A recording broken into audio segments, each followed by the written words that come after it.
क्या आपने कभी सोचा है कि भारत की सड़कों पर सबसे ज्यादा कौन सी कारें दौड़ रही हैं? 2025 का पहला हाफ खत्म हो चुका है और कार मार्केट में कुछ ऐसा हुआ है जो हर कार प्रेमी को हैरान कर देगा। महिंद्रा ने हुंडई और टाटा को पछाड़कर कुछ ऐसा कमाल किया है कि सबके होश उड़ गए। टाटा की सेल्स में गिरावट हुई तो है, लेकिन वो हुंडई के आगे जा चुकी हैं। टोयोटा की धमाकेदार वापसी हुई है और स्कोडा ने होंडा और एमजी को पीछे छोड़कर जोरदार कमबैक किया है। लेकिन सबसे बड़ा सवाल, क्या मारुति सुजुकी अभी भी नंबर 1 है या कोई नया खिलाड़ी ने बाजी मारी? आज हम आपको ले चलते हैं भारत के कार मार्केट की एक रोमांचक यात्रा पर, जहां हर ब्रांड की कहानी, हर आंकड़ा और हर ट्विस्ट आपको बांधे रखेगा। इस वीडियो में मैं आपको 2025 के पहले 5 महीनों का सेल्स डेटा बताऊंगा जो आपके होश उड़ा देगा। चलो शुरू करते हैं सबसे नीचे से, यानी जीप से। जीप ने 2025 के पहले हाफ में केवल 1426 यूनिट्स बेची, जबकि 2024 के पहले हाफ में ये आंकड़ा 1963 था। ईयर ऑन ईयर इसके सेल्स में 27% की गिरावट हुई है। जीप का ये हाल क्यों? भारत में जीप की गाड़ियां जैसे कंपास और मेरिडियन प्रीमियम सेगमेंट में आती हैं, लेकिन महंगी कीमत और सीमित मॉडल रेंज ने जीप को मुश्किल में डाल दिया। भारतीय ग्राहक को किफायती और वैल्यू फॉर मनी गाड़ियां चाहिए और जीप इस मामले में थोड़ा पीछे रह गया। अगला नंबर है सिट्रोएन का, जो 13वें स्थान पर है। सिट्रोएन ने 2025 के पहले 5 महीनों में 1842 यूनिट्स बेची, जबकि 2024 में ये आंकड़ा 2906 था, यानी 36.61% की भारी गिरावट। सिट्रोएन की गाड़ियां जैसे C3 और C5 एयरक्रॉस स्टाइलिश तो हैं, लेकिन भारतीय बाजार में वो जादू नहीं चला पाई। सिट्रोएन की सबसे बड़ी दिक्कत है उनका सीमित डीलर नेटवर्क और ब्रांड अवेयरनेस की कमी।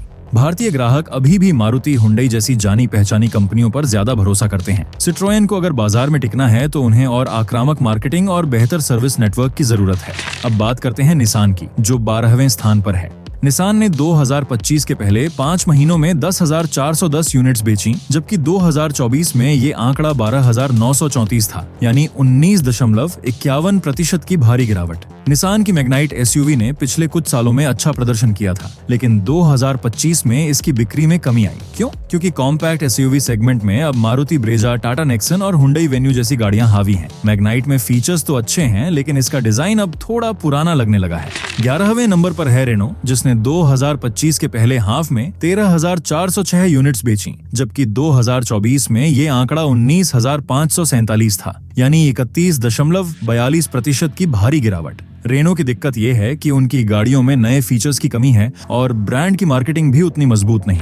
10वें स्थान पर है फॉक्सवैगन, जिसने 2025 के पहले हाफ में 15,691 यूनिट्स बेची, जबकि 2024 में 16,137 यूनिट्स बेची थी, यानी 2.76% की मामूली गिरावट। फॉक्सवैगन की टाइगुन और वर्टस जैसी गाड़ियां प्रीमियम सेगमेंट में हैं और इनका परफॉर्मेंस शानदार है, लेकिन दोस्तों इन गाड़ियों की कीमत थोड़ी ज्यादा है और भारतीय ग्राहक को वैल्यू फॉर मनी चाहिए। एक बार मैंने टाइगुन टेस्ट ड्राइव की थी और उसका इंजन इतना स्मूथ था कि लगा जैसे मैं हाईवे पर बादल में उड़ रहा हूँ, लेकिन सर्विस कॉस्ट सुनकर मेरा सपना टूट गया। फॉक्सवैगन को अगर बिक्री बढ़ानी है तो उन्हें अपनी कीमतों को और कॉम्पिटिटिव करना होगा। 9वें नंबर पर है होंडा, जिसने 2025 के पहले 5 महीनों में 20,946 यूनिट्स बेची, जबकि 2024 में ये आंकड़ा 20,730 था, यानी सिर्फ 1.04% की बमुश्किल ग्रोथ। होंडा की सिटी और अमेज जैसी सेडान गाड़ियां अभी भी पॉपुलर हैं, लेकिन एसयूवी सेगमेंट में उनकी एलिवेट कुछ खास कमाल नहीं कर पाई।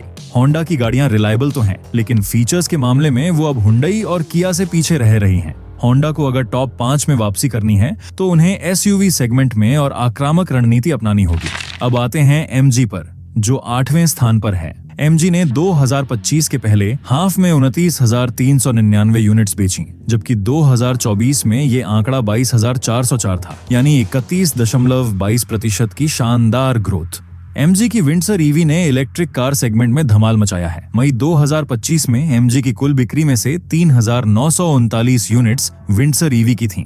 दोस्तों, मैंने एक बार विंडसर ईवी देखी थी और उसका पैनोरामिक ग्लास रूफ देखकर लगा जैसे मैं किसी लग्जरी स्पेसशिप में बैठा हूँ। एमजी की ताकत है उनकी टेक्नोलॉजी और आधुनिक डिजाइन, लेकिन उनकी चुनौती है सीमित डीलर नेटवर्क। अगर MG इसी तरह ईवी सेगमेंट में आगे बढ़ती रही तो शायद वो जल्द ही टॉप 5 में पहुंच जाएंगे। 7वें नंबर पर है स्कोडा, जिसने 2025 के पहले हाफ में 33,183 यूनिट्स बेची, जबकि 2024 में ये आंकड़ा 24,088 था, यानी 37.76% की धमाकेदार ग्रोथ। स्कोडा ने इस बार होंडा और MG को पीछे छोड़कर सबको चौंका दिया। उनकी काइलक SUV की लॉन्चिंग ने बाजार में नई जान डाली है। स्कोडा की गाड़ियां जैसे कुशाक और स्लाविया अपने सॉलिड बिल्ड और प्रीमियम फील के लिए जानी जाती हैं। लेकिन दोस्तों, एक बार मैंने कुशाक ड्राइव की थी और उसका ग्राउंड क्लियरेंस इतना अच्छा था कि गांव की कच्ची सड़कों पर भी वो मक्खन की तरह चली। स्कोडा की वापसी की वजह है उनकी किफायती SUV और बेहतर मार्केटिंग। अगर वो इसी तरह चलते रहे तो शायद अगले साल टॉप में जगह बना ले।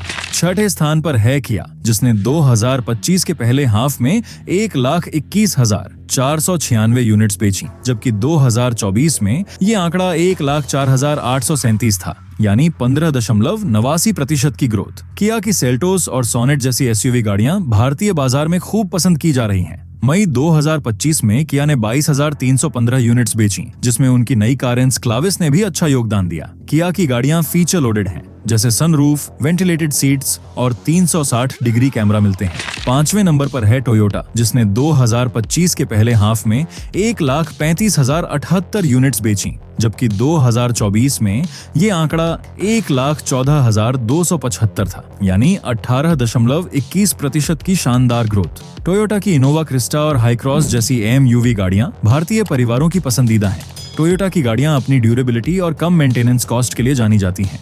एक बार मेरे एक रिश्तेदार ने इनोवा क्रिस्टा खरीदी और वो कहते हैं कि गाड़ी इतनी रिलायबल है कि पिछले 5 साल में सिर्फ ऑयल चेंज के लिए सर्विस सेंटर गए। टोयोटा ने इस बार किया को पीछे छोड़ा और उनकी ग्रोथ की वजह है उनकी हाइब्रिड गाड़ियां और मजबूत ब्रांड इमेज।